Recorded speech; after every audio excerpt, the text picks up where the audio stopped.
A ver, muchachos, buenos días. Buenos días, profesor. Ya, primero vamos a poner el orden sobre el trabajo académico, sobre las tareas. Por favor, sus micrófonos. Dávila Berrocal, tu micrófono. Ya, ahora sí, gracias. Ya saben que las tareas es la tercera vez que se las repite, solo se revisa en las que son enviadas de 5 a 9, ¿ya? Yo todos los miércoles a las 9 de la noche empiezo a revisar, es una hora más o menos que me demoro en revisar las tareas de primer año y segundo año. Entonces es evidente que el alumno que la presente en otra hora no puede ser ya calificado, porque evidentemente rompe el orden que el profesor tiene para trabajar no solamente con ustedes, sino con varias instituciones y varios salones también del Colegio Saco Olivero, ¿ya? Se le va a rogar ese orden porque voy a hacer una especie de comparación, ¿ya? De las tareas. Por ejemplo, del día de ayer las tareas, el que no ha cumplido es Cosco, ¿ya? Macahuachi, Mendoza, Palomino, Quispe, Reynoso, Román, Chif, Uribe, Bustamante, Carrillo, Ruiz Marcos, ya esos son los alumnos que no han cumplido. Ya, ahora, lo que sí preocupa es, por ejemplo, el caso de, a ver, Macahuachi, ¿quién es? Repórtate, Macahuachi. Yo, profesor. Ya, las dos últimas Profesor, tareas no has ¿le cumplido. llevó? Ya sabes que con 2 tareas que no cumplas, la nota de tu cuaderno es 0,0. Eso entra al promedio. ¿Está bien? Correcto, porque Pero de 6 tareas que no cumplas 2, estás hablando de 1/3. yo le envié. ¿Por qué no haces tareas? Profesor, le he enviado. No, es que no las tengo, pues las has enviado fuera de hora. ¿Correcto? No están registradas en el correo a la hora que hemos determinado. 5 a 9 los días miércoles. Es bien claro. Tienen toda una semana para hacer la tarea y simplemente ese día la mandan de 5 a 9. Tienes 240 minutos para poder enviar, ¿correcto? No hay justificación. Ya no puedes presentar tarea retroactivamente, ¿ya? Pues estoy diciendo para evitar que haya este tipo de, como esto está grabado, ya, entonces ya se conoce a nivel público que no estás cumpliendo la tarea, ¿ya? Mendoza Cornejo.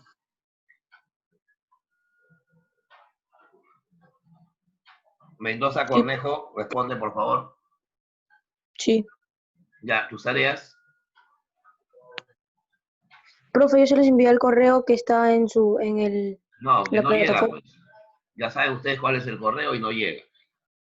Te estoy llamando la atención es porque no tengo tus notas, así de simple. Profesor, igualito, yo le he mandado. Por favor, estoy hablando con un alumno, ¿está bien? No está registrado, la mandan fuera de hora, tienes que entender bien claro, ¿no? Aprendan a ordenarse. Ustedes son alumnos que están en segundo año y van a tener toda una carrera de 3 años más en secundaria y luego van a llegar a la universidad o a una institución superior y no van a hacer lo que les da la gana, sino lo que el profesor en la institución pone como norma, ¿está bien? Y tampoco pueden estar en el toque de que yo mandé, que no mandé, eso no, si no está registrado en el correo significa que no has mandado, así de simple. Te estoy llamando la atención para que entiendas. Te quedan todavía 2 tareas más. Pero ya con 2 tareas que no hayas cumplido, ya evidentemente ya es un aviso negativo, ¿no? Palomino. Okay. No va a volver a pasar. No ha venido. Quispe Sayas. Jimena Ariana. Sí, va a pasar. Ya, cámbiame ese icono. Sácame ese avión. Ok. Tienes que respetar la norma del colegio, ¿ya? No puedes poner lo que te da la gana como icono. Cambia ese icono, te retiro.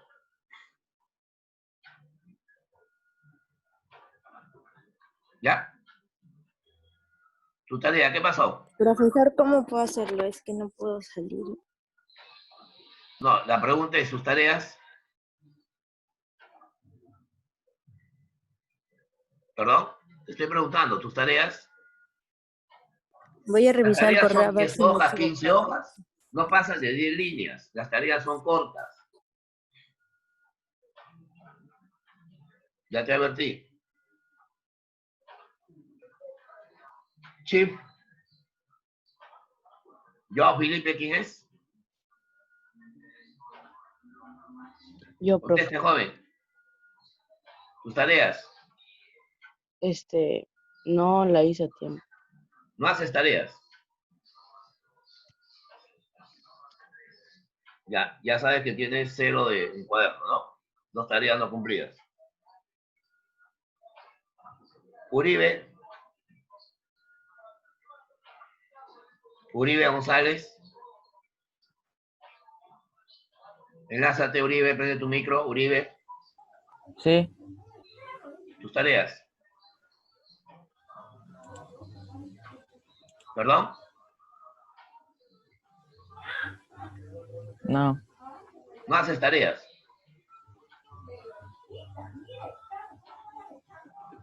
Muy bien. No te quejes después. Bustamante, Presente, profesor. Bustamante Álvaro, Sí, buenos profesor. días.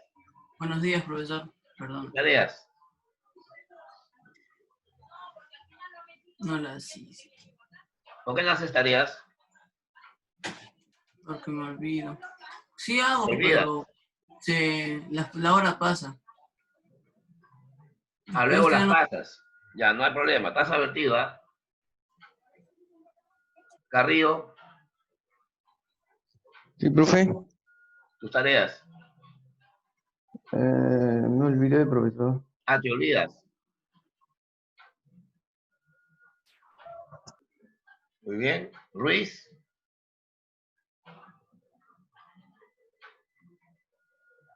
No está presente. Ya, entonces tenemos ahí un promedio de aproximadamente unos 7, 8 alumnos que ya a falta de 2 semanas para terminar este bimestre ya saben cuál va a ser su situación, ¿no? Obviamente debido al incumplimiento de tareas, ya 2 tareas saben que eso le va a reducir un puntaje determinado. Ahora, vamos a entrar a lo que es la parte de evaluación de todas las semanas, que es la evaluación oral, ¿ya? Vamos a plantear, a ver, Fran Almanza. Sí, profesor. Fran Almanza, ¿cómo está? Buenos días. Sí, bien, profesor. Gracias. A ver, Almanza, sube un poco tu volumen, hijito, ¿ya? ¿Puedes hablar más fuerte? Sí. Sí, Ya, a profesor. ver, yo te voy a plantear una pregunta en función a lo que vimos la semana pasada. Hoy día vamos a estudiar un tema que se llama el régimen de sucesión de bienes, ¿ya? Ya vamos a estudiar lo que es la herencia, solo que en el libro ya hay un error ahí de impresión, aparece ecología, ¿no?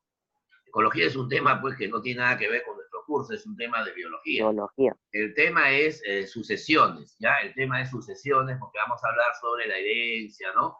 Y evidentemente todo eso requiere que nosotros tengamos una base sobre el derecho familiar.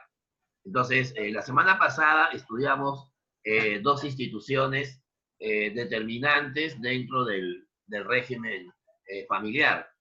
Uno fue la tutela y el otro fue la curatela, ¿no? A ver, hijo.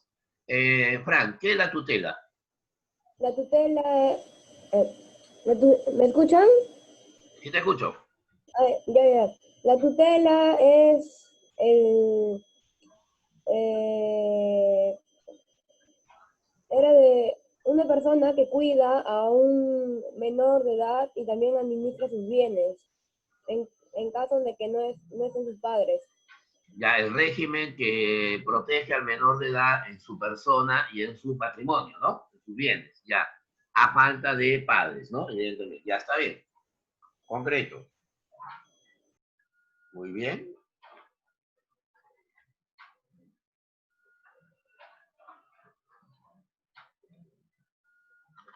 Estamos mostrando ahí, esto es la evaluación semanal, ¿ya? Semanalmente estamos evaluando las tareas, el oral, hasta llegar al examen bimestral, ¿ya? A ver, Giancarlo Dávila. Presente, profe. A ver, ¿cuántas clases de tutela se conocen? Mm,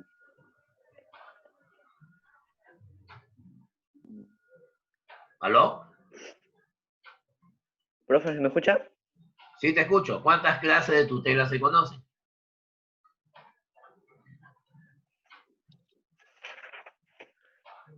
Pero, A ver, te voy a esperar.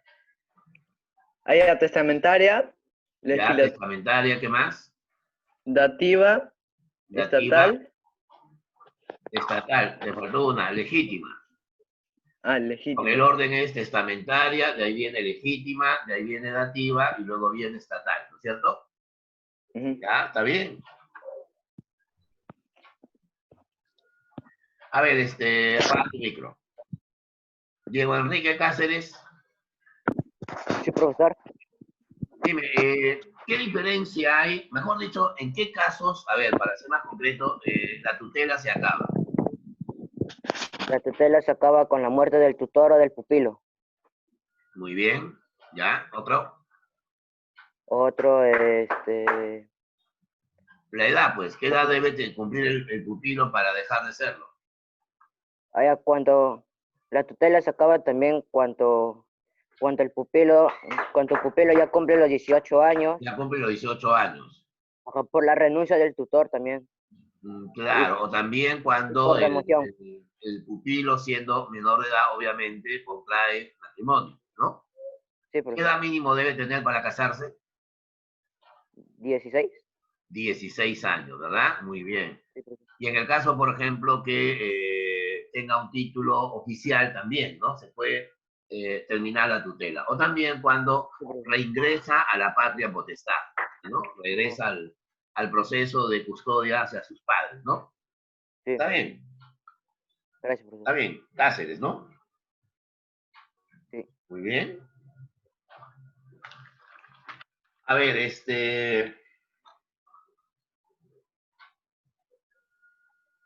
Jimena, vamos a preguntar a los que no han hecho las tareas. A ver, Jimena, Sí, profesor.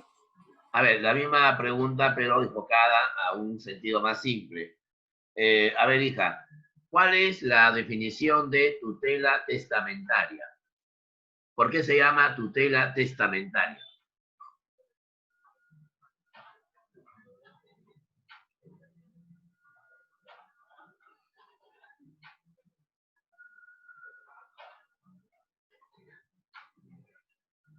Gracias. ¿Cuál es la definición? Sí, tutela testamentaria.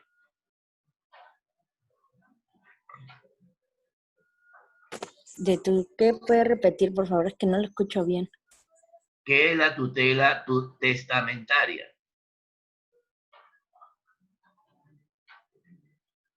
Tutela, ya, gracias. A ver, Uribe. Tampoco hace tareas, Uribe.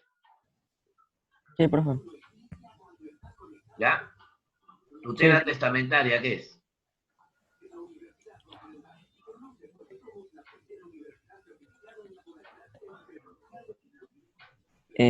Ah,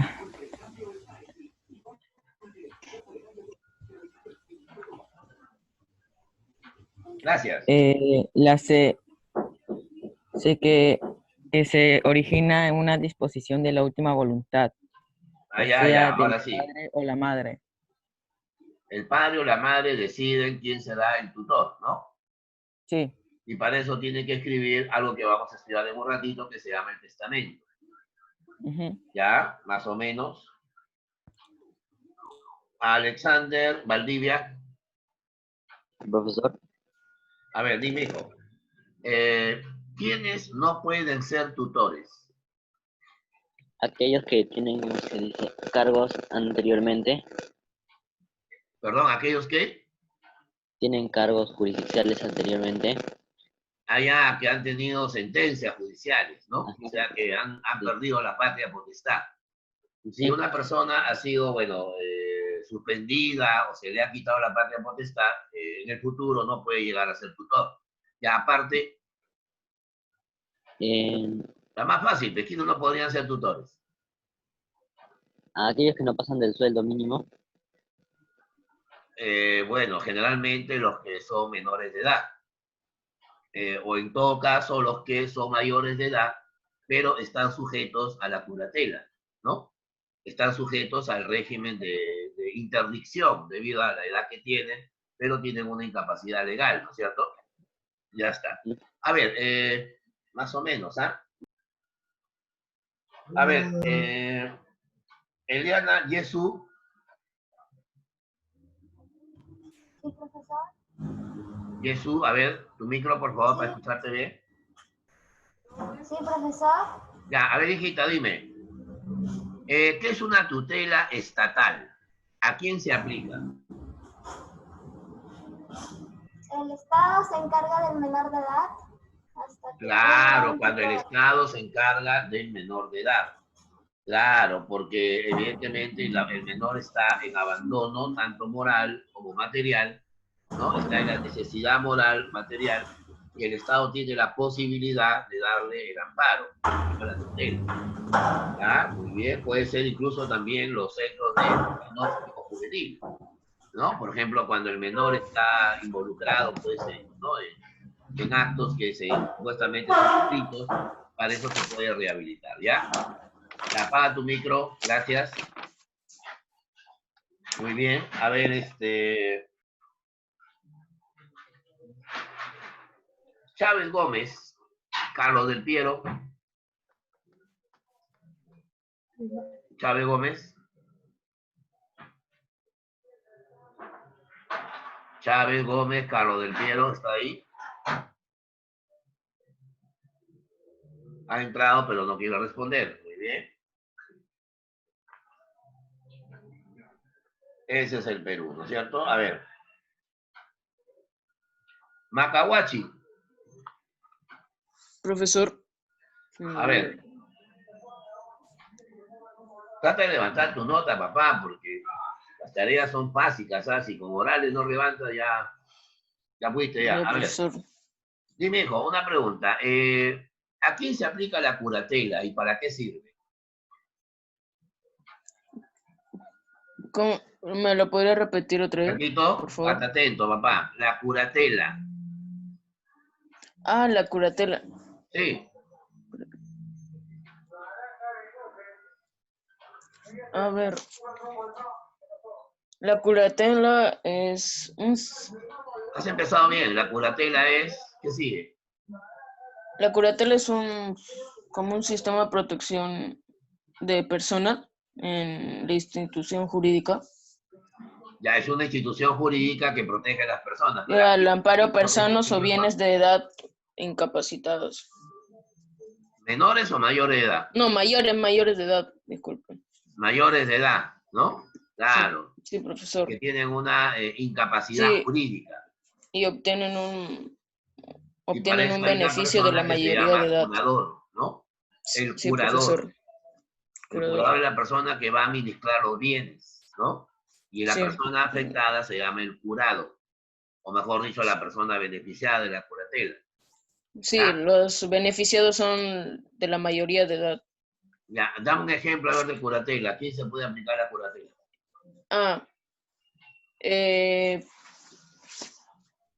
Que, por ejemplo, que un mayor de edad es beneficiado con la curatela. Pero, por ejemplo, ¿quién? Pues, dame un ejemplo. Ya. Ya, hijo. Ahí quedó. A ver, Romero, Danilo. Buenos días. Buenos días. Romero, ¿no? Sí, profesor. Ya, dame ejemplo de curatela. ¿A quién se aplica la curatela? La curatela se aplica y los mayores de edad que sufren de una incapacidad. Por ejemplo, dame un caso. ¿Ya? Ejemplo, que hice un mayor de edad y sufre un accidente y no se puede movilizar. Un accidente. A ver, te voy a ayudar. La curatela, por ejemplo, se aplica a los que tienen retardo mental. Ya, damos otro caso. Y los mayores de edad que son alcohólicos y que sus padres... Ah, y ahora sí, los ebrios habituales, ¿no? Ya, también los que son toxicómanos, ¿no es cierto? Los que tienen sordomudez, son ciegos sordos, ciegos-mudos, o están privados para discernir, o tienen deterioro mental por la edad avanzada, o en todo caso tienen prodigalidad, ¿no? Son razones que explicarían la curatela, ¿ya? Bueno, vamos a entrar a nuestro tema, que es justamente el régimen sucesorio en nuestro país, ¿ya? Vamos a hablar sobre el sistema de sucesión de bienes, o simplemente llamado la sucesión, ¿ya? Vamos a plantear ahí dos pizarritas, ¿ya? Dos esquemas para justamente interpretar la sucesión y hablar evidentemente sobre las razones básicas, las razones determinantes de nuestro sistema legal, ¿ya? Obviamente, desde que la persona ha fallecido, ¿no? Desde que una persona pierde la vida y se le declara muerto biológicamente o judicialmente, lo que se llama comúnmente la muerte presunta, viene el proceso sucesorio. La palabra sucesión significa continuación, reemplazar a alguien significa suceder. Entonces, el Código Civil señala lo siguiente, ¿no? La sucesión viene a ser la transmisión, ¿ya? Total o parcial, porque puede ser de manera absoluta o también de manera parcial, tanto de los bienes, o sea, de las propiedades, ¿no es cierto? De los derechos, es decir, los valores, digamos, mobiliarios, y también las obligaciones, o sea, las deudas, que una persona al fallecer le va a dejar a sus herederos y a sus legatarios, ¿no? Hay un principio jurídico que dice que si una persona muere y deja deudas, ¿no? Las deudas se pagan solamente con los activos de la herencia, ¿no? El heredero que recibe los bienes, en caso falte para cubrir la deuda, no tiene por qué asumirlas de manera personal, ¿no? Tiene una responsabilidad limitada, ¿ya? Eso hay que tomarlo en cuenta. Entonces, la sucesión significa que desde el momento que la persona ha fallecido, todos sus bienes, todas sus obligaciones y todos sus derechos van a ser transferidos tanto a los herederos como también a los legatarios, ¿no? En este caso, a los herederos que tienen un carácter voluntario, que van a recibir lo que nosotros llamamos un legado, ¿no? Un legado. Ahora, la sucesión va a ser de dos clases, ¿ya? Está por un lado la sucesión testamentaria y también está la sucesión intestada. Mucha atención porque de esto va a depender el trabajito, la tarea que les voy a dejar para la siguiente clase. Lo que hay que hacer ahí es cambiar esa información, ¿ya? La testamentaria representa el 5% y la intestada es el 95%, ¿ya? Porque en lugar de 55 ahí debe ser 95%. ¿Por qué? Vamos a hacer la definición y luego explicamos por qué esos porcentajes hay en nuestro país, ¿no? Bueno, la sucesión testamentaria significa que el causante, o sea, la persona que ha fallecido, ha dejado un documento solemne, un documento con valor jurídico que se conoce como el testamento, ¿verdad? Y donde evidentemente la persona, el causante en este caso, ha dejado expresada su voluntad. Deja escrita su voluntad definiendo quiénes van a ser sus herederos, quiénes van a ser sus, digamos, legatarios, quiénes van a ser sus albaceas, por ejemplo, las personas que van a administrar sus bienes, ¿no? Administrar sus deudas. Cuando una persona deja el testamento y obviamente ha cumplido con el protocolo que establece nuestra norma llamada Código Civil, entonces se da una validez y el juez determina una declaratoria testamentaria, ¿no? Bueno, evidentemente la testamentaria es un porcentaje muy bajo en el Perú, apenas el 5%. La razón está en que la mayoría de personas muere pero sin dejar testamento, porque la mayoría de personas no sabe cuándo se va a morir. Si una persona supiera exactamente el día, la hora en que va a fallecer, podría tranquilamente expresar su voluntad de manera solemne a través de un testamento. Por eso que la mayoría de las sucesiones en el Perú se llaman intestadas, ¿no? ¿Por qué se llaman intestadas? Bueno, la palabra intestada significa que no hay testamento. Es decir, la persona no deja testamento, se murió sin dejar testamento, o habiendo existido, o sea, habiendo un testamento de por medio, se le ha declarado inválido, ¿no? O sea, eso significa que han habido personas, o ha habido un proceso obviamente, de vicio, ¿no? Ha habido un proceso de impugnación en donde el testamento ha sido invalidado, ¿no? Habiendo existido, no ha reunido los requisitos que establece la ley, ¿no? Por ejemplo, ¿qué pasaría si una persona, hizo un testamento ante un notario, el notario lo ha guardado el testamento, pero uno de los testigos, ¿no? Una de las personas que ha dado fe del acto es un posible heredero. Por ejemplo, una persona lleva como testigo a su hijo, ¿no? Y el hijo ha firmado como testigo. Obviamente ese testamento carece de validez, porque no está cumpliendo con un protocolo, no está cumpliendo con una norma que define la ley.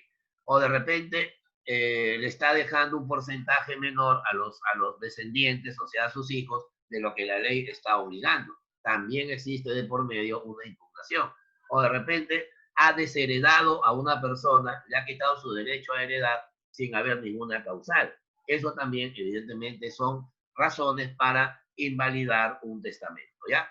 Entonces, si una persona murió y no dejó testamento, o en su defecto, este testamento ha sido invalidado, evidentemente se va a declarar una sucesión intestada. Y por lo tanto, lo que va a ocurrir ahí es aplicar la normatividad que establece el Código Civil. A ver, Berrocal, dime. No, profe, me había equivocado, perdóneme. ¿Perdón? Me había equivocado. Ya, no levante la mano porque interrumpe la clase, ¿correcto? Sí, sí. La próxima te retiro de la sala, ¿está bien? A ver, entonces, hay dos tipos de sucesión. Está la testamentaria y va a estar la intestada. La mayoría de las sucesiones, el 95%, se conocen como sucesiones intestadas, ¿ya? Bueno, vamos a ver ahora los elementos que van a conformar la sucesión, ¿no? O sea, cuáles son los mecanismos que van a determinar que la sucesión se desarrolle de manera adecuada. A ver, ahí tenemos a los 4 elementos fundamentales, ¿no? Está el causante, ya acostúmbrese a usar esos términos técnicos, el causante, luego están los causahabientes, así se llama, causahabientes, luego está la masa hereditaria, así se denomina, y luego viene el albacea o los albaceas, porque también pueden ser varios. Vamos a ver entonces la explicación de cada uno, ¿ya? El causante. Causante se le llama a la persona que evidentemente es el que ha determinado la sucesión, es el que ha causado, pues se llama causante, ¿no? El proceso sucesorio. Es la persona que muere y va a dejar tanto su patrimonio, o sea, sus activos, sus bienes, ¿no? Como también va a dejar sus pasivos. Esa persona que ha fallecido se le conoce como el causante. No hay sucesión si no hay causante, ¿correcto? Ese es un principio fundamental. A ver, segundo elemento de la sucesión van a ser los causahabientes, ¿ya? Se llaman causahabientes a las personas que reciben los bienes, las personas que también asumen las obligaciones, pero hasta el límite al cual llega el patrimonio del causante. Ellos no pueden pagar deuda de su propio dinero, por si acaso, ¿ya? A ver, los causahabientes básicamente se dividen así, ¿ya? Están primero los herederos forzosos, ¿ya? Mucha atención a esta parte, ¿ya? Cuando interactuemos ahí vamos a definirlo. Se llaman herederos forzosos a las personas a quienes el testador está obligado a dejar herencia sí o sí. O sea, les tiene que dejar herencia porque si no les deja parte de sus bienes, entonces ellos tranquilamente pueden impugnar el testamento. Y al impugnarlo, este se va a invalidar. Y por lo tanto, la sucesión se va a declarar intestada, ¿correcto? Bueno, ¿quiénes son los herederos forzosos? A ver, ahí van a estar los hijos, en primer lugar, ¿no? Los demás descendientes, hijos, nietos, etcétera. Van a estar también los padres, ¿no? Y demás ascendientes, aunque es poco probable que una persona muera dejando abuelos, ¿no? Y también estaría el cónyuge, ¿no? El cónyuge, ahí se escribe sin la U por si acaso, el cónyuge, ¿ya? El cónyuge es la persona con la cual estás casado, ¿no? O casada en todo caso, ¿ya? Pero también se puede considerar al conviviente, ¿ya? Siempre y cuando la unión de hecho, o sea, el concubinato, la convivencia, tenga por lo menos 2 años, ¿no? Si ya tienes 2 años de convivencia, entonces la persona con la cual realizas esta convivencia ya tiene derecho a ser un heredero forzoso. Si tú no le dejas herencia a uno de ellos, entonces tranquilamente el testamento se puede invalidar, ¿correcto?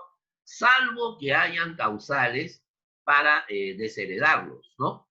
Ahora, ¿qué significa desheredar? Desheredar significa quitarles el derecho a recibir la herencia, ¿no?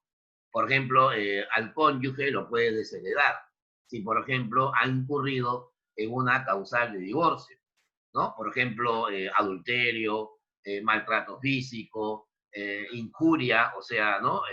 Permanente agresión verbal, ¿no? Homosexualidad sobreviniente al matrimonio, consumo de estupefacientes, ¿verdad? Pueden ser razones que pueden generar que al cónyuge tú lo puedas desheredar. A tus padres también los puedes desheredar si, por ejemplo, ha habido algún conflicto, situaciones de abandono, de agresión, ¿no es cierto?, que se han producido en épocas anteriores. En el caso de los hijos también, ¿no? Si los hijos, por ejemplo, maltratan al padre, le dan un maltrato físico, un maltrato moral, material, también se le puede quitar el derecho a la herencia, ¿no? Pero mientras no hayan causales, ellos tienen el derecho obligatorio de que tú le dejes la herencia sí o sí. ¿Está bien? Por eso se llaman herederos forzosos. En cambio, los herederos legales, ¿ya? Son aquellos que se definen cuando no hay testamento. O sea, si tú mueres y no dejas testamento, todos aquellos que van a acudir al juzgado a reclamar la herencia se van a llamar herederos legales. Ahora vamos a ver en la segunda pizarra, ahí vamos a explicar de qué manera se produce la herencia legal, ¿ya? Y por último vienen los legatarios, ¿no? Se llaman legatarios, esto es muy importante, a los herederos voluntarios, ¿no? O sea, son personas a quienes el testador no está obligado a dejarles herencia. El testador no está obligado a dejar herencia, pero si le deja es porque representa simplemente su propia voluntad, ¿no? Bueno, en este caso, los legatarios serían personas que no pueden ser ni los hijos, ni los padres, ni el cónyuge del causante, bueno, del testador. O sea que tú le puedes dejar herencia, por ejemplo, a tus hermanos, ¿no? Tus hermanos pasarían a ser legatarios.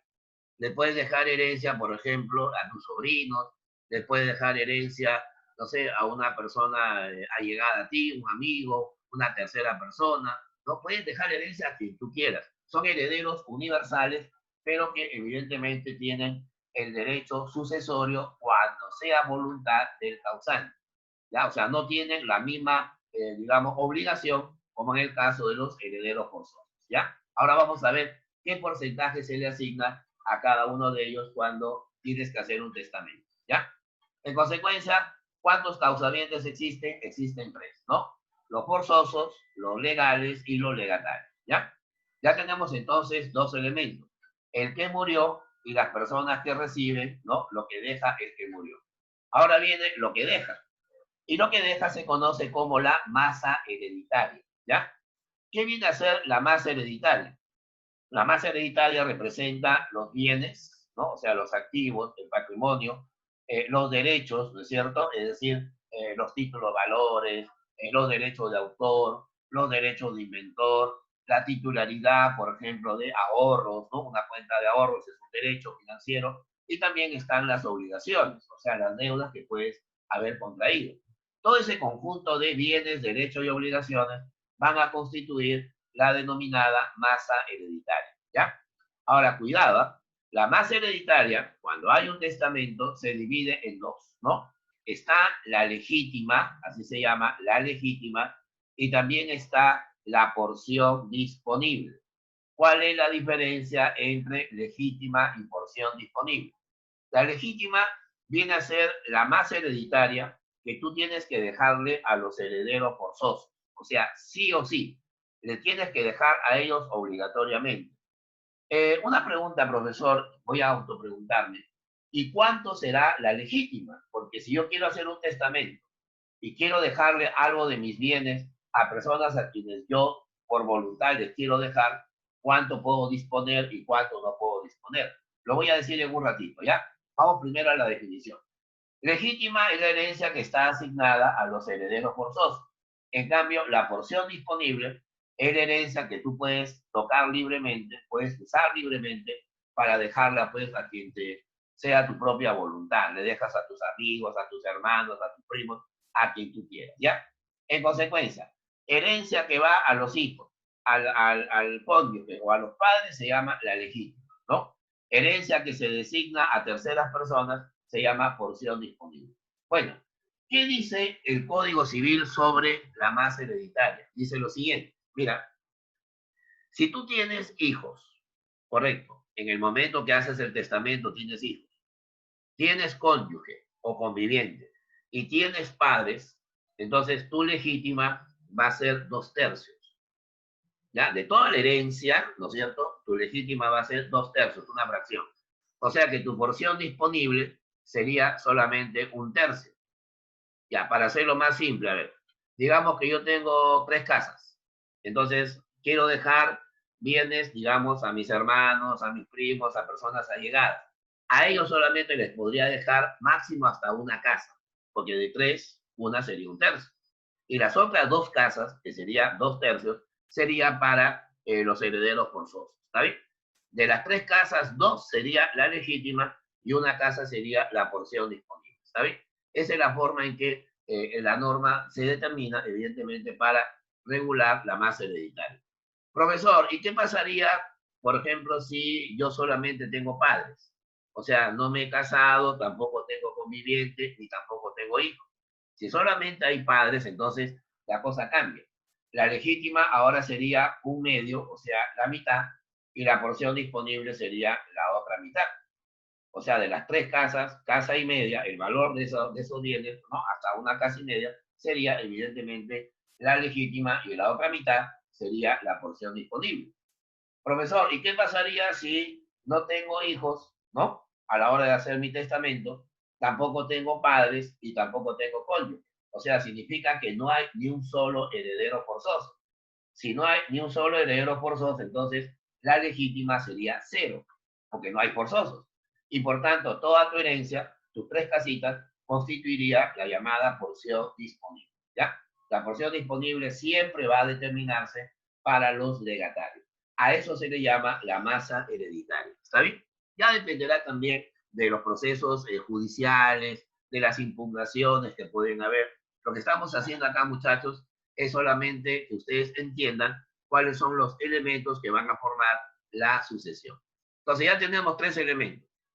El que la causó, o sea, el que murió, lo que deja, o sea, la masa hereditaria, a quienes les deja, que son los causavientes, y ahora viene un cuarto elemento que no hereda. Ese cuarto elemento no es un heredero, pero es un protagonista fundamental mientras dure la sucesión. Se llama el albacea, ¿ya? El albacea o albaceazgo, como también se le conoce a este proceso, vienen a ser los ejecutores testamentarios. ¿Por qué se llaman ejecutores testamentarios? Porque son personas que evidentemente han sido señaladas por un juez, ¿no? Han sido señaladas por la justicia para encargarse de administrar temporalmente la herencia, ¿no? Y también para pagar las obligaciones. O sea, si por ejemplo la persona fallecida tiene una empresa, tiene un negocio, un emprendimiento, evidentemente el que se va a encargar de administrar esos bienes y pagar las obligaciones que ha dejado el causante se va a llamar el albacea. No solamente puede ser una, puede ser también varias personas que el juez ha encargado. Y además también el albacea, si es, digamos, intestada la sucesión, está sujeto a una remuneración, ¿ya? El albaceazgo está remunerado. Para eso, el Consejo de Familia tiene que coordinar con el juez para saber la remuneración que se le va a pagar al albacea, ¿ya? El albacea no hereda. El albacea se encarga de manejar las finanzas, administrar el patrimonio, ¿no? Mientras no hayan sido recibidos por los herederos. Una vez que los herederos ya reciben los bienes y las obligaciones están canceladas, el albacea desaparece automáticamente, ¿ya? Por eso que el albacea no es un heredero, pero es un personaje fundamental, porque de él dependerá que la herencia quede limpiecita de deudas, ¿no? Una vez que queda un saldo de esa herencia, eso es lo que finalmente se va a someter, pues, a una sucesión, ¿ya? Entonces ya tenemos 4 elementos: causante, causavientes, la masa hereditaria y el albacea, ¿ya? El que fallece, causante. Los que reciben los bienes, causavientes, ¿no? Los bienes y las deudas, masa hereditaria. Y el que se encarga de manejar esa deuda o administrarla, se llama el albacea, ¿ya? Bueno, ya tienen ustedes entonces esta información. Ahora vamos a pasar a ver el segundo aspecto, que es lo relacionado, pues, al acto protocolar, ¿no? Al acto protocolar, que es la base testamentaria, ¿ya? A ver, ahí tenemos que los testamentos tienen 2 sentidos, ¿ya? Pongan mucha atención, muchachos, porque luego, y acá van a ganar bastantes puntos aquellos alumnos que me respondan las preguntas, pero cuando interactuemos, ¿ya? Ahorita no, porque como es un poco, digamos, temporal, ¿no? Tenemos poco tiempo, entonces tenemos que ajustar, ¿ya? A ver, nuestra pizarrita dice ahí, hay 2 tipos de testamentos, ¿no? Están los testamentos ordinarios, ¿no? Así se les llama. Y también están los testamentos especiales, ¿no? Bueno, por razones de derecho, por razones de espacio, los testamentos especiales no los vamos a analizar porque es una forma más profunda de analizar a su vez la sucesión. Pero más o menos tenemos una idea que tiene que ver, pues, con las guerras, ¿no? Si, por ejemplo, un oficial del ejército, ¿no? Un suboficial de la marina, ¿no? Está relacionado, pues, con una guerra, un conflicto bélico, puede hacer un testamento en plena guerra. A ese testamento se le llama testamento militar. Tú sabes que un militar en un proceso bélico tiene una alta probabilidad de perder la vida. Entonces, por eso que también el derecho permite que se hagan testamentos militares. Y también están los testamentos oceánicos o marítimos, ¿no? Donde, por ejemplo, el capitán de navío, ¿no? El almirante también dejan un testamento a lo Miguel Grau, ¿no? Porque pueden morir también en combate, ¿no es cierto? Pero ese testamento no lo vamos a considerar. Vamos a considerar los civiles, o sea, los testamentos ordinarios. A ver, ahí tenemos 3 modalidades, ¿ya?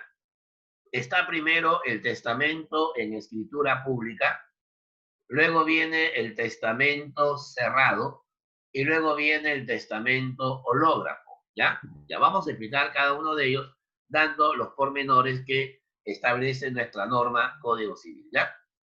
Testamento en escritura pública significa que el causante, o sea, la persona que va a dejar el testamento, acude a un notario, o sea, va a una notaría. Notario es un abogado que se encarga de protocolizar, digamos, notificar, pues se llama notario, de legalizar un documento, y por eso cobra un dinero. Entonces, el notario recibe al testador y este debe llevar 2 testigos, ¿ya? Escuchen bien, son 2 testigos mínimo que hay que llevar. Algunos consideran hasta 4 testigos, pero lo tradicional, el protocolo dice que son 2 testigos que evidentemente no son herederos, son personas allegadas al testador. Y el testador empieza a dictar su voluntad y el notario lo va redactando. ¿Ya? Escuchen bien, ¿eh? El notario escribe el testamento, el que lo va dictando es el testador y los testigos van dando fe del acto, ¿correcto? Una vez que el testamento ya está redactado, deberá ser leído en voz alta, ¿ya? En voz alta por el notario para que el testador dé su visto bueno, ¿no es cierto? Por eso que el testamento en escritura pública no puede ser hecho por un sordomudo, pero sí lo puede hacer un ciego. O sea, una persona invidente sí puede hacer testamento público porque puede hablar y escuchar, pero un sordomudo no, ¿correcto? Siempre hay esos principios de exclusión, ¿ya? Bueno, y una vez que el testamento ya está redactado, el notario evidentemente lo va a guardar, lo va a tener en custodia hasta que se produzca la muerte, pues, del testador, ¿no? Y se vuelva ya un causante. Y obviamente ya se inicia un proceso judicial donde se va a dar por apertura el testamento, ¿no? Bueno, luego viene el testamento cerrado. ¿Por qué se llama cerrado? Porque ahí el propio testador es el que lo redacta. ¿Ya? El testador está solito ahí, se pone en su cuarto, en su sala, escribe su testamento, pero lo puede hacer de dos maneras. Si lo hace de manera digital, en su laptop, su computadora, lo imprime, tiene que firmarlo en cada una de las páginas, ¿ya? Si, por ejemplo, el testamento tiene 7 páginas, tiene que haber 7 firmas. Si solamente hay 6 o menos de 7, el testamento se invalida, ¿ya? Para certificar que el que lo ha redactado es el que efectivamente aparece con su firma comprobada, ¿no?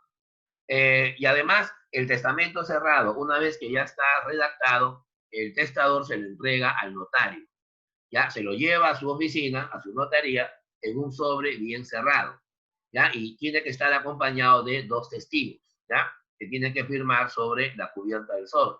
De tal manera que el testamento, solamente el contenido lo conoce el testador. En cambio, cuando es público, el contenido lo conoce tanto el testador, el notario y los 2 testigos. Esa es la diferencia entre ambos testamentos. Pero la igualdad está en que ambos están bajo la jurisdicción notarial, ¿ya? El notario es el que es el participante ahí más interesante o importante, ¿no? Bueno, luego viene el testamento hológrafo. A ver, ¿por qué se llama hológrafo?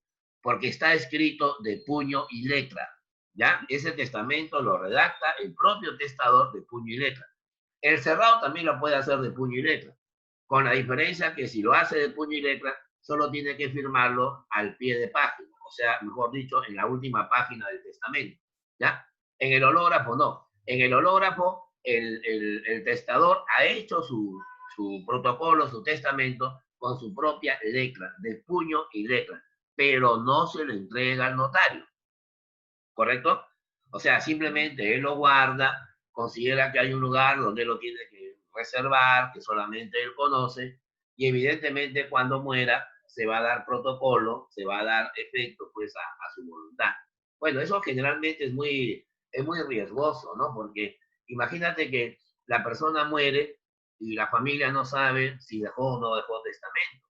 Por eso que el Código Civil dice que desde el día que murió hay un plazo de 300 días, o sea, 10 meses aproximadamente, para que se pueda encontrar o protocolizar un testamento hológrafo.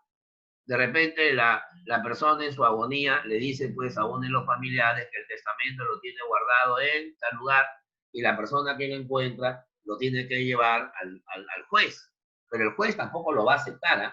El juez lo que tiene que hacer primero es pasarlo por un peritaje. ¿Por qué un peritaje? Porque el peritaje sirve para comprobar a través de los peritos grafológicos que la letra y la firma coincida con el original de la persona que ha fallecido, ¿está bien? Y obviamente se le va a dar voluntad o se le va a dar paso a su voluntad una vez que se ha comprobado que efectivamente la persona fue la que redactó el testamento, ¿ya? Eso se le llama testamento hológrafo. A ver, observación, lo hemos repetido ya, pero lo vamos a incidir. Dice, en los testamentos en escritura pública y el cerrado, el Código Civil exige ciertas formalidades, como la presencia del notario, el causante y los testigos, ¿no? Evidentemente los testigos deben ser personas que no sean herederos, ¿no? Esa es una, si no, se estaría cometiendo un vicio procesal y eso afectaría evidentemente la regla de la sucesión, ¿ya? Bueno, ahora sí vamos a lo que nos interesa, ¿ya? Esta estadística sobre los herederos legales. A ver, hemos dicho que cuando una persona muere y no deja testamento, ¿cómo se llama la sucesión? Se llama sucesión intestada, ¿no? O sea, porque no hay testamento. Entonces, si no se está aplicando la voluntad, lo que se tiene que aplicar es el orden definido por el Código Civil. Y ahí justamente decimos, ¿no? El orden de herederos legales es la jurisprudencia aplicada procesalmente a falta de testamento. O sea, si una persona, ¿no es cierto?, ha fallecido y no dejó su testamento, ¿quiénes van a heredar sus bienes? Mucha atención que vamos primero a enunciar y luego dejamos de compartir pantalla y entramos a preguntar, ¿ya? Por favor, mucha atención, pero vayan entendiendo la idea, ¿ya? En primer lugar, en primer orden, los que heredan son los hijos y los demás descendientes. Es decir, si yo dejo dos hijos, solo dos hijos, entre ellos dos se van a repartir la herencia, ¿no? Ese es el orden de heredero legal.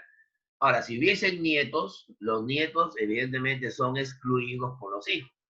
Si uno de los hijos renuncia a la herencia o pierde su derecho a la herencia, ese derecho pasa a los nietos, ¿correcto? Esa es la lógica de sucesión, después se llama sucesión porque es la continuación. A ver, en segundo lugar, en caso no hayan hijos, los que heredan son los padres y los demás ascendientes. O sea, aunque la posibilidad de que hayan ascendientes es mucho menor, ¿no? Si, por ejemplo, las personas mueren por una cuestión de edad, en nuestro país, pues, la esperanza de vida no pasa de 75 años. Y una persona que tiene 75 años, a esa edad ya casi no tiene padres, o peor aún, abuelos ya no existen. Entonces, la posibilidad del segundo orden es menor que la del primer orden, ¿se dan cuenta? Ya, pero de todas maneras, si una persona muere y deja padres, los padres también tienen derecho a la herencia legal, ¿correcto? Ahora, en tercer orden, y acá viene lo polémico, dice que está el cónyuge, ¿no? El cónyuge o también el conviviente, pero siempre y cuando estén 2 años conviviendo. Ya sabes perfectamente que en nuestro país, cuando una pareja ya tiene 2 años por lo menos de convivencia, ya se le va a considerar como si estuvieran casados. ¿Se acuerdan cómo se llamaba eso? Se llamaba la unión de hecho, ¿no? La famosa unión de hecho, porque ya está hecho, pero no en el derecho, ¿no? Esa es la idea, porque conviven como si estuvieran casados. Bueno, el cónyuge o el conviviente, ¿no? Ya, ahora, un ratito. Mira lo que hemos puesto ahí, observaciones. El cónyuge hereda en concurrencia con el primer y segundo orden. Por eso yo te voy a decir bien claro, el verdadero ganador de una sucesión no son ni los hijos ni los padres del fallecido, sino es el cónyuge. ¿Por qué? Porque dice que el cónyuge hereda en concurrencia con el primer y segundo orden. Ya, lo explicamos con un ejemplo bien simple. Digamos que yo dejo 2 hijos, ¿no es cierto? Y a su vez hay 3 casas. Entonces muchos van a decir cada hijo tendría casa y media, no es así. Porque junto a los 2 hijos va a concurrir el cónyuge, o sea, en este caso la señora que ha quedado viuda. Y por lo tanto cada uno recibiría una casa. O sea, hereda en concurrencia, ¿no? Si solamente dejo a mi madre, ¿no? Y no tengo hijos, entonces mi madre va a heredar junto con la viuda, va a heredar junto con mi cónyuge, debido a que heredan en concurrencia. Por eso el cónyuge, a pesar que está en el tercer lugar, pero también tiene los mismos derechos hereditarios que los que heredan en primer y segundo orden, ¿ya? Y encima de eso, aparte que se le da su porción respectiva, al cónyuge también se le va a liquidar.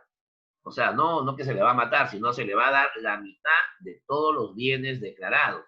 Acuérdate que en el régimen del matrimonio existe lo que se llama la sociedad de gananciales, ¿no? A ver, vamos a hacer un ejemplo ya no con casa, sino con valor monetario. Supongamos que la persona dejó 600 soles de herencia, ¿ya? Como para que todos lo puedan hacer. Si dejó 600 de herencia y deja un cónyuge bajo el régimen ganancial, el juez, ¿qué va a hacer? Primero, al cónyuge lo va a llamar para decirle, señora, mis condolencias, acá hay de los 600, tiene usted 300. ¿Por qué le da la mitad? Porque según la ley, en la sociedad de gananciales los bienes son comunes. Ya, pero cuidado, lo que la señora ha recibido no se llama herencia, se llama liquidación de la sociedad de gananciales. ¿Me dejo entender? Por lo tanto, la señora ya tiene sus 300 tranquilita, ya le dieron la mitad que le corresponde por derecho. Ahora, ¿cuánto quedó de los 600? La otra mitad, 300. Como hay 2 hijos, muchos van a decir 150 para cada uno. No, hay que darle 100 al primer hijo, 100 al segundo hijo y 100 al cónyuge. Porque según la ley, dice que el cónyuge hereda en concurrencia con el primer y segundo orden. ¿Ya?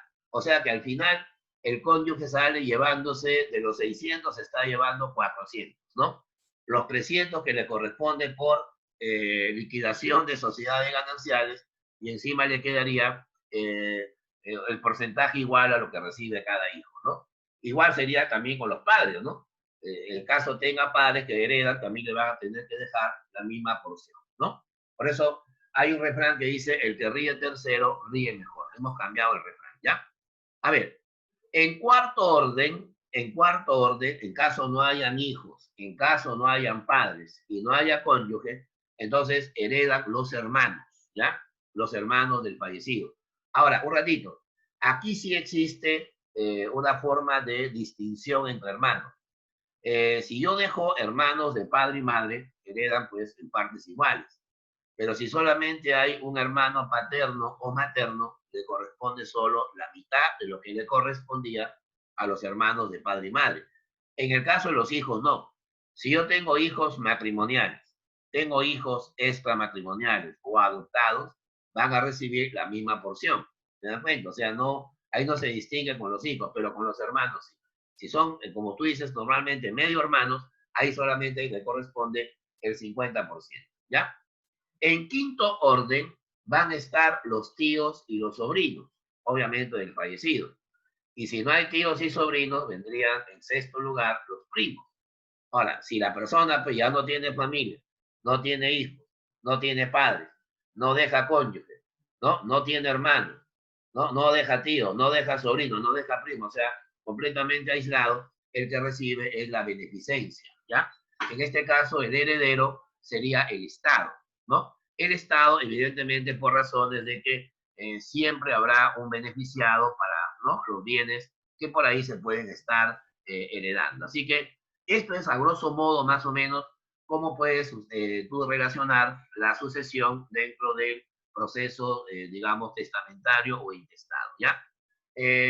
Ya en la clase grabada que se les está mandando ya puntualmente, ya ustedes ahí pueden tener ya un elemento para poderlo ya repasar, ¿ya? A ver, entonces, vamos a plantear algunas preguntitas, ¿ya? Antes de ingresar a ver la parte práctica, algunos ejercicios que vamos a ir planteando, ¿ya? A ver, ¿algún voluntario? Allá, Danilo Jeremy. Danilo Jeremy y Alejandro Magno. A ver, tenemos ahí dos alumnos a quien vamos a asignarle un puntaje adicional por lo que están siendo voluntarios, ¿no? Para la evaluación, ¿ya?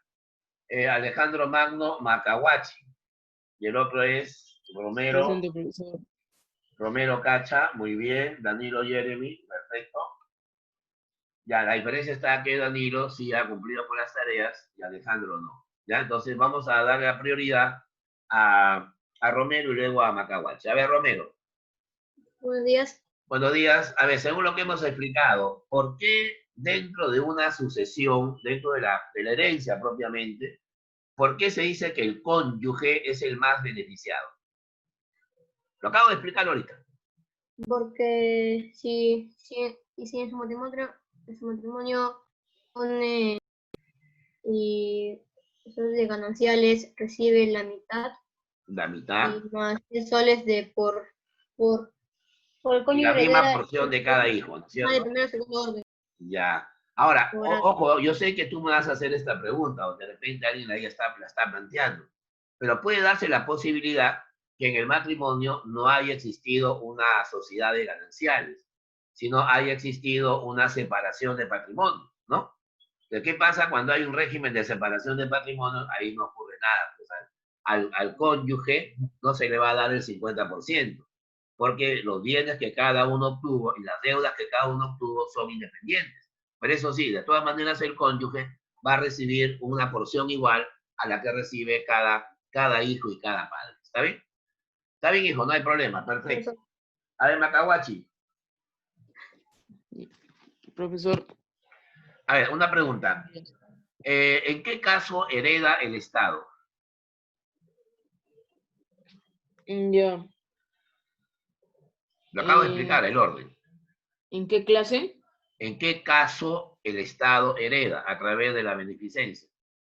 ¿Sabe lo que es la beneficencia? La beneficencia es una institución del Estado que se encarga de digamos, asistir, ¿no? Beneficiar, por algo se llama beneficencia, a las personas desvalidas, ¿no? Por ejemplo, están los pericultorios, los asilos, los orfelinatos, que recibirían esa herencia como un medio para ayudar a más gente, ¿no?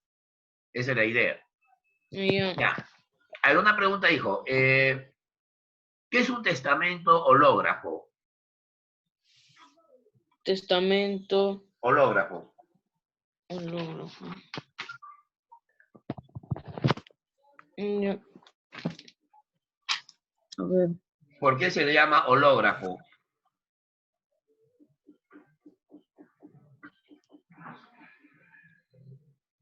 Gracias. A ver, César, Profe. Collantes. El Apaga tu micro, Alejandro. Yo, profe, por favor. Profe, Apaga tu micro, Alejandro. ¿Qué, profesor? Collantes.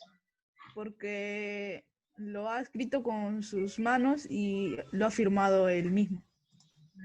Claro, lo ha escrito de puño y letra, ¿no? Sí. Claro, pero no se lo ha entregado al notario. En cambio, cuando el notario interviene, hay dos formas.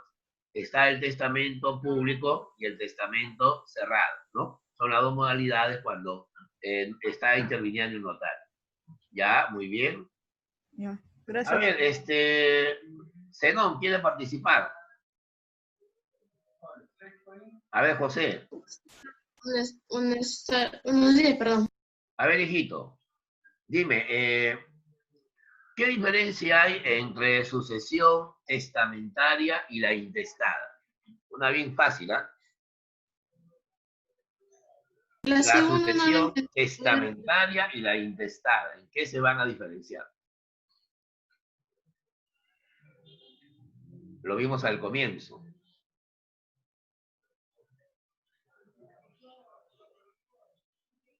¿Por qué la intestada es mayoritariamente superior a la testamentaria? La testamentaria implica que causante ha dejado un documento solemne llamado testamento. ¿Ya? La intestamentaria es la persona no deja testamento o habiendo existido Lo ha invalidado. se declaró Se ha inválidos. impugnado, ¿no es cierto? Y ahora, ¿por qué la mayoría de las sucesiones son intestadas? Porque no dejan testamento. Porque la mayoría de personas mueren sin dejar testamento. ¿Son cuánto? ¿Qué porcentajes? ¿Qué proporción es? 95, ¿no? 95%. Está lento tu internet. A ver. A ver, Alejandra Guanaco Bosa. Buenos días. Buenos días. ¿Puedes hablar más fuerte tu audio, por favor? ¿Se me escucha? No se escucha bien, Guanaco. Alejandra. Ahora sí. Ya, más o menos. A ver. ¿Cómo está formada la masa hereditaria?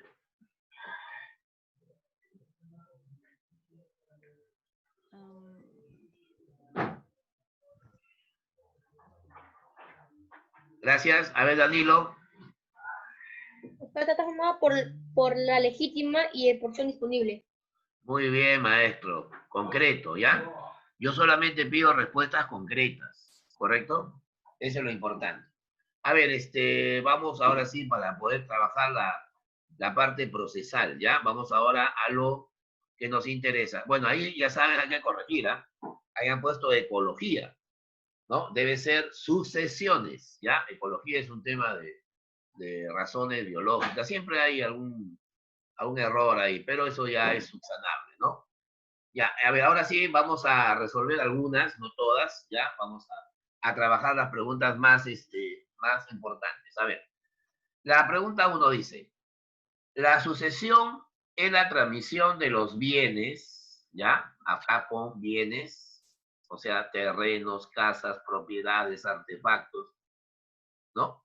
Derechos y obligaciones que constituyen la herencia de una persona,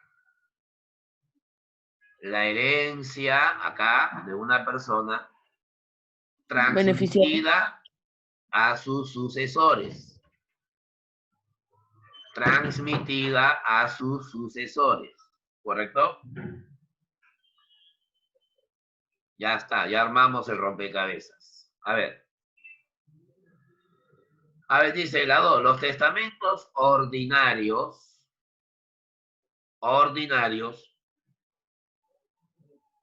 son por escritura pública, acá debe ser público, ¿te acuerdas que el testador iba donde el notario llevando sus 2 testigos, ¿no? Y le dictaba su testamento. El cerrado, donde lo hace a solas, y luego se lo lleva al notario en un sobre bien cerrado, y luego viene el que lo redacta con su propio puño y letra. Hológrafo. Por él mismo, hológrafo. Hológrafo. El testamento hológrafo, ¿no es cierto? No sabía esa pregunta. A ver, ¿ya? Y hológrafo. Una pregunta. ¿Un sordomudo puede hacer testamento cerrado? No, profesor. No, solo... A ver. Esta Bueno, pregunta, sí puede. a ver, silencio, tranquilos. En Ah, orden, sí no puede, se pero- maten. Yo los entiendo que ustedes tienen ansiedad por responder y eso es aplaudible, ¿ya? Pero hay que, en educación cívica o en derecho, hay que ser muy cuidadoso, ¿ya? Esto no es como geografía, historia, que uno tiene la paporreta y responde, no. En cívica hay que razonar, ¿ya? Por ejemplo, el testamento público o en escritura pública no lo puede hacer un sordomudo, porque simplemente no puede hablar ni decirle la voluntad al notario, ¿no es cierto? Por más que haga gestos, no haga mímica, eso no se permite. Pero sí puede hacer un testamento cerrado. Me dejo entender, un testamento cerrado sí lo puede hacer porque no necesita hablar ni escuchar para redactarlo, ¿no es cierto? Ahora, un ciego podría hacer testamento cerrado. Tampoco, profesor. Ahí no podría hacerlo, pero sí podría hacer testamento público. Porque si bien es cierto, el ciego no ve, pero sí podría hablar y escuchar. ¿Se dan cuenta? Por eso siempre hay algunas restricciones, ¿ya? A ver, vamos a la pregunta número, la 4, la 4, ¿ya? La 4. Dice, relacionar, es la persona que origina la sucesión. Ese señor se llama causante. Causante. El causante. Son considerados herederos forzosos. Los hijos. Los hijos. ¿Quiénes son los forzosos? A ver. Los hijos, ¿quiénes más? El cónyuge. El Padres y Padre. Muy bien, solamente son 3 forzosos. Tus hijos, tus padres y tu cónyuge. Nadie más. Si tú no les dejas herencia en tu testamento, el testamento se invalida, salvo que haya causales para desheredarlos, ¿no? Y ya sabes que los 3 tipos de hijos tienen los mismos derechos hereditarios.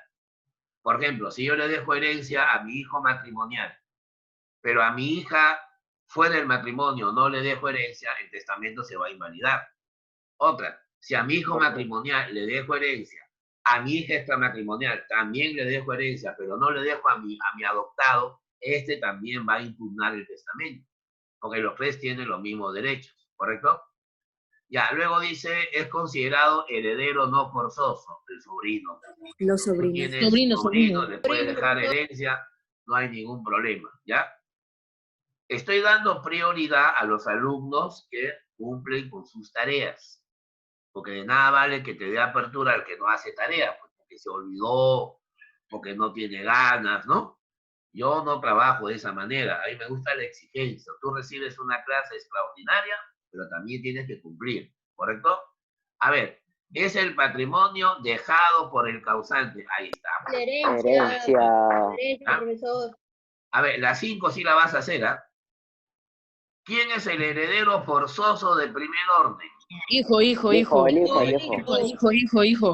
A ver, ¿quién es el heredero forzoso de segundo orden? Padre.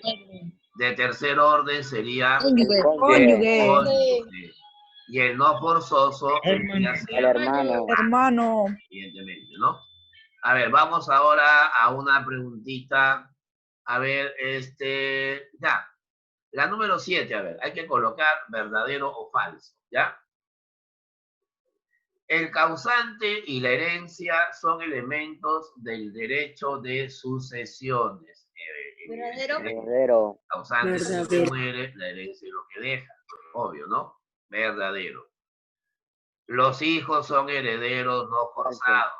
Falso. Falso, pues son forzosos o forzados también, ¿no? Este es falso, pues.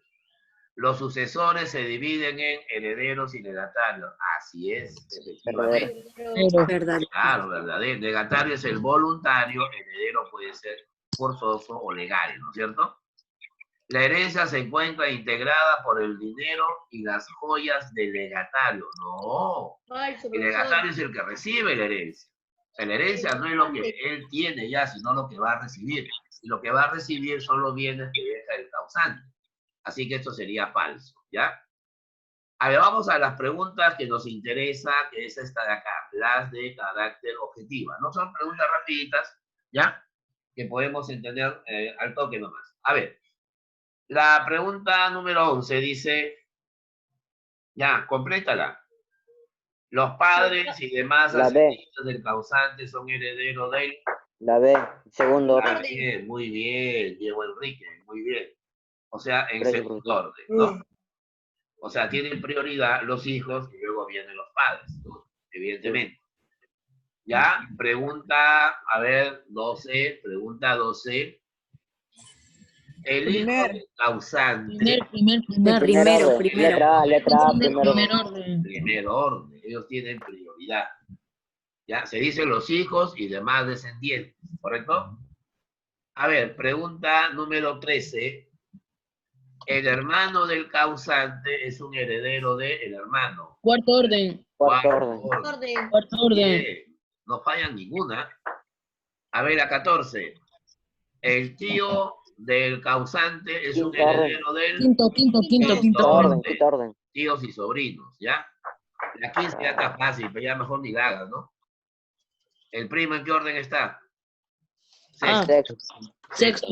¿Y el séptimo quién viene? Los primos. El séptimo, como que los primos. El séptimo viene el Estado. Ah, pero viene la beneficencia, ¿correcto? A ver, pregunta 16. El orden sucesorio la respuesta es excluyentes entre sí. ¿Ya? Excluyente significa que uno reemplaza al otro, excluye al otro. Si heredan los hijos, ya no heredan los padres. Si heredan los hermanos, ya no heredan los tíos. Es un proceso que establece la norma, ¿ya? La 17. Constituye la parte de la herencia o de la masa hereditaria que no puede disponer libremente el testador por estar reservada a sus herederos forzosos.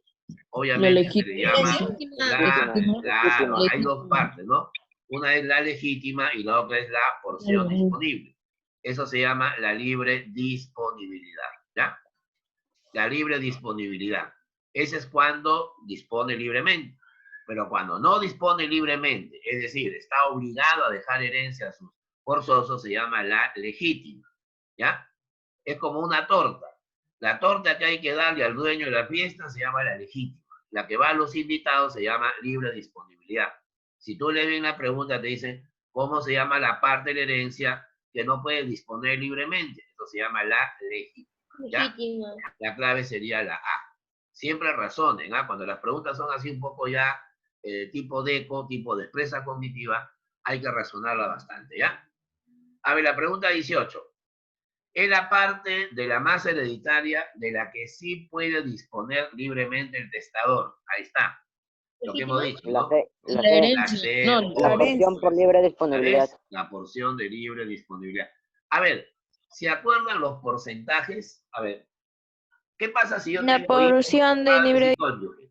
¿Qué fracción le debo dejar a ellos obligatoriamente? 30%. 2 tercios, muy bien. Y al resto, si me da la gana, si me da la voluntad, 1 tercio, ¿no? Si solamente tengo algunos de ellos, tengo solamente hijos, tengo solamente padres o cónyuges, pero no los 3, es japa na japa, mitad y mitad, 50 y 50, ¿no? Así era la figura. Ahora, si no tengo ni hijo, ni padre, ni cónyuge, entonces la porción disponible sería el 100%. A ver, pregunta 19. Dice ahí, el que tiene hijos u otros descendientes o cónyuge puede disponer libremente de hasta Un tercio. Claro, pues un tercio, ¿no? Sería un tercio de sus bienes, porque los otros 2 tercios es para los herederos forzosos, ¿no? A ver, la pregunta 20. El que tiene solo padres u otros ascendientes, allá, pues ahí sería la mitad, pues, ¿no? Obviamente, si solamente dejas a tus padres, puedes disponer hasta de la mitad de los bienes, ¿ya? Así que, muchachos, vamos a dejar la tarea, anoten ahí la tarea. Ojo que quedan 2 tareas que son para presentar. Hoy día es 9 de julio. ¿Estamos? Entonces, la tarea me la tienes que presentar el día 15 de julio, miércoles, de 5 a 9. 4ª vez que lo digo, ¿ya? Y está filmando. Tú lo presentas antes, los que son ansiosos, que ya quieren presentar, ya la hice, dice, ¿no? O las presenta después, incluso de madrugada, ¿no? Entonces, eso no se acepta, ¿ya? Y al final, en tu nota te vas a dar cuenta por qué no la hemos aceptado, ¿correcto? La tarea es bien facilita, anoten ahí, por favor, ¿ya? Se redacta la tarea de una vez. Es la siguiente, ¿ya? ¿Ya? ¿Qué es el testamento cerrado? Facilito. ¿Qué es el testamento cerrado? ¿Y cuáles son sus características?